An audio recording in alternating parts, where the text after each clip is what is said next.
अब मैं दोस्तों यमुना जी के किनारे, यमुना जी के तीरे जो भी संत हैं, महात्मा हैं, त्यागी हैं, उनके बारे में मैं दिखा रहा हूँ। यहाँ पर देखिए विशाल झोपड़ी थी, तो मैंने झोपड़ी देखकर जो है मुझे लगा कि यहाँ पर भी संत महात्मा होंगे। तो इस झोपड़ी में जब आ रहे हैं तो एक ऐसे विलक्षण संत को मैं आपको दिखाऊंगा, जिन्हें आप भी देखेंगे तो आप समझेंगे कि उनका जीवन कितना त्यागमयपूर्ण है और कितना कठोर जीवन है। और सच्चे संत ऐसे ही होते हैं जो अपने सुख सुविधाओं को छोड़कर एक किनारे पड़े रहते हैं। तो यमुना जी के किनारे हैं, यमुना जी के किनारे यहाँ पर चारों तरफ ज़रा मैं दिखाना चाहूँगा कि कहाँ कैसा ये स्थान है। आप देखिए कि पूरा निर्जन स्थान है, केवल खेत हैं और खेत के अलावा ये यमुना जी हैं। यहाँ दूर दूर पर ना कोई मकान है, यहाँ पे दूर दूर तक ना कोई रहने और आने जाने का भी साधन नहीं है, यहाँ कोई सड़क भी नहीं है, बस एक कुटिया बनाई है। और कुटिया बनाने के बाद दीन दुनिया से दूर बाबा जी इसमें है। तो इस कुटिया के अंदर प्रवेश कर रहे हैं और एक विलक्षण संत को आपको दिखाएंगे। महाराज जी हैं। महाराज जी बहुत बहुत प्रणाम, और आपके पास तक आ रहे हैं। महाराज जी आज हम सभी का सौभाग्य है कि आपके दर्शन हो रहे हैं महाराज जी। और महाराज जी के बारे में जानने से पहले, महाराज जी को प्रणाम करने से पहले मैं महाराज जी के पैर छूऊंगा, आशीर्वाद लूँगा। महाराज जी बहुत बहुत प्रणाम। राधे राधे भैया जी। महाराज जी मैं देख रहा हूँ कि ऐसे आप जीवन मतलब इस तरह से हैं, तो ऐसे क्या कष्ट नहीं होता? कष्ट का है जी। किसका कष्ट है जी? कोई कष्ट नहीं, कोई कष्ट नहीं, आनंद ही आनंद है। तो ये आनंद क्या है?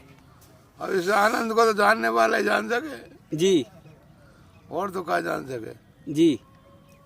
तो ये मैंने सुना है कि आप पैसे को हाथ नहीं लगाते हैं।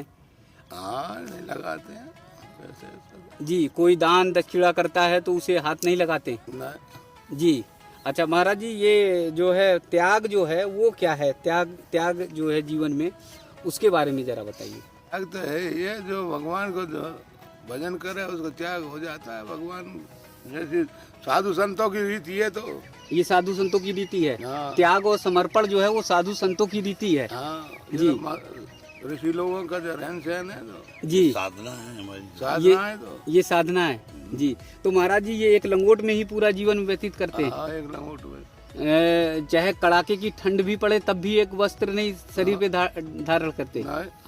नहीं। तो ठंड नहीं लगती? तो महाराज जी ये कौन सी शक्ति है, जरा बताइए, जिससे अपने शरीर को दिनचर्या बनाने का है। तो शरीर को बना लिया है, हाँ, तपा लिया है। हाँ, दिनचर्या से, हाँ, तप और तपस्या से ये शरीर इतना हो गया है हाँ, कि इस पे चाहे पत्थर पड़े, हाँ, चाहे बारिश हो, कुछ भी हो, कोई फर्क नहीं पड़ने वाला। कोई फर्क नहीं पड़ा। तो इस तरह का वेश क्यों धारण किया महाराज जी? हाँ, ये तो ठाकुर जी की इच्छा है। किस कारण हुआ, किसको कैसे बना दे, कैसे रहे, ये तो ठाकुर जी के ऊपर है। अच्छा, तो सारी दुनिया महाराज जी ठाकुर जी के ही उस पे चलती है? और का ठाकुर जी जो करेगा सो होगी। मनुष्य बनाया है जी, तो मनुष्य को बुद्धि दीजिए जी। भगवान ने अपने दो हाथ रखे, दो मरना जीना जी, यही मनुष्य का जीवन है। भगवान का हाथ में रखा उनने जी। बाकी सब कर्म मनुष्य पे दिया है। सब कर्म मनुष्य पे दिया है। हाँ। और जीना और मरना ऊपर वाले ने अपने हाथ में रखा है। दोनों ही अपने हाथ में रखा है जी। तो इस सारे कर्म को करने के बाद भी मनुष्य जो है जीत नहीं पाता, जीवन और मृत्यु को जीत नहीं पाता। ये तो मृतलोक है। मृतलोक में जो पैदा होता है उसको मरना ही है, मरना है। हाँ जी, ये जीवन की सच्चाई है। हाँ, ये सच्चाई है। तो महाराज जी जब सभी को पता है कि जीवन में मरना ही मरना है, हाँ? उसके बावजूद ये दुनिया में लूट खसो, ये माया भगवान की अलग है जी। ये माया अलग है। हाँ, ये माया अलग है, तो ये माया से अलग है। तो इस माया से व्यक्ति क्यों नहीं अलग हो पाता? छल कपट झूठ प्रपंच इन्हीं में डूबा रहता है। ये भोगन से होता है, अपना अपना भोग भोगते हैं जी। भोग की इच्छा होती है जिसको, वो इसी चीज में डूब जाते हैं। लोभ में, प्रमोद में, इसी में डूबे रहते हैं। इसी में डूबेंगे। तो इससे निकलने का रास्ता क्या है? रास्ता यही है, भगवान का भजन करेगा तो रास्ता है, कोई रास्ता नहीं है। और कोई रास्ता नहीं है। सतमार्ग ही। तो आप लोगों की जो शक्ति है, आप लोगों की जो साधना है, वो भगवान के भजन की ओर लोगों को क्यों नहीं ले जाती? अब भगवान तो अब मनुष्य नहीं रहा, अब पशु बन गया। मनुष्य नहीं है? अब मनुष्य नहीं है। मनुष्य महाराज जी ये कैसे बात कर रहे पृथ्वी हैं? पे घूम नहीं रहा है मनुष्य। अच्छा, हाँ, मनुष्य के कर्तव्य नहीं है।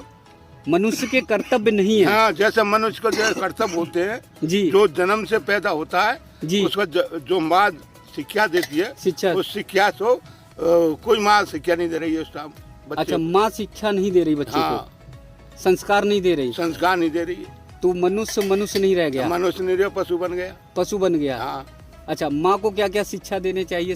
विद्यालय सबसे पहले में माँ है। माँ है। हाँ, माँ ने अपने कर्तव्य को छोड़ दिया। छोड़ दिया माँ ने खत्म। जी, अभी एक घटना हुई है बाबा जी। हाँ। एक लड़के ने अपनी माँ को मार डाला। मारेगा? केवल 1 करोड़ रुपए के लिए। मारेगा?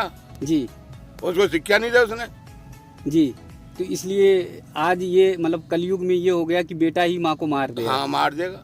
जी, वो संस्कार दूर होते जा रहे हैं। संस्कार दूर हो गए, और इसी के लिए तो भारत महान था। हाँ। सारी दुनिया में जाना जाता था, हमारे संस्कार और हमारी संस्कृति। हाँ, और इसी से हम लोग दूर होते जा रहे हैं, दूर होते जाते हैं। संत महात्माओं से दूर होते जा रहे हैं। और क्या? और इसी का कारण है कि देश और दुनिया जो है पतन की ओर जा रही है। पतन की ओर जा रही है। तो हमें अपने संस्कार की ओर लौटना होगा। और क्या? संस्कार की ओर लौटोगे तभी तो वेद पुराण धर्म अध्यात्म के हाँ, साधु संतों का सम्मान और आदर करना होगा। हाँ, जी, तो इसीलिए आप इस निर्जन स्थान में रहकर त्याग और तपस्या कर रहे हैं। हाँ।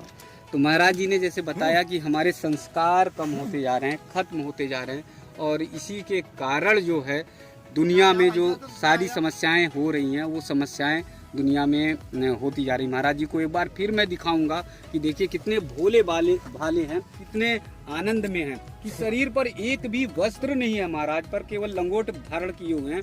और उस लंगोट धारण करने के बाद भी कोई मन में ये शंका नहीं है, कोई सुख और सुविधा की चाहत नहीं है। तो यही संत की एक अच्छी परंपरा है। संत की सबसे सच्ची यही परंपरा है कि आपको किसी से भी लोभ ना हो, मद ना हो, काम ना हो, क्रोध ना हो, धन की कोई लालसा ना हो। यही सच्चा जीवन है। तो मैंने महाराज जी को दिखाया। आप सब लोग महाराज जी से आशीर्वाद लीजिए। ऐसे संत जो देश और दुनिया से दुनिया से दूर होकर रहते हैं। तो बाबा जी सब हमारे दर्शकों को आशीर्वाद दीजिए। आज आशीर्वाद इसलिए दीजिए कि आज मैं सच्चे संत को खोज पाया हूँ, ढूंढ पाया हूँ।